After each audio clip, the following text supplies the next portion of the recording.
para ni sa mga tao nga biktima sa mga piki nila nga mga amigo o amiga. Kung nabiktima man galing ka ana nila, sa sunod ayaw na og kumpiyansa. Kay daghan na sila karon nga naa sa imong palibot. Ug dili lang nimo mahibaw-an nga usa niining adlaw himuo na kanilang sumsuman sa mga istorya. Dili lang istorya ang imong madunggan, kundili mga pagtamay nga diin ilang ibungat silang baba, labi na kung dili na ka nila mapahimuslan.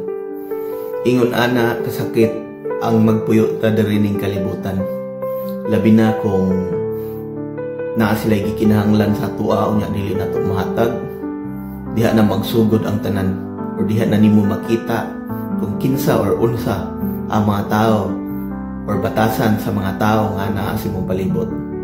Maong pagbantay kanunay, kay ang piki nimo nga higala anaa sa imong palibot nga kanunay nagtan-aw nimo, ug dili tanan nimong lihok malipay sila. Kung kay malipay lamang kana sila kung doon na kay mahatag ngadto nila busa pag-amping. Fake friends, daghan kaayo ron, mga muuban lang kung nakaitahat.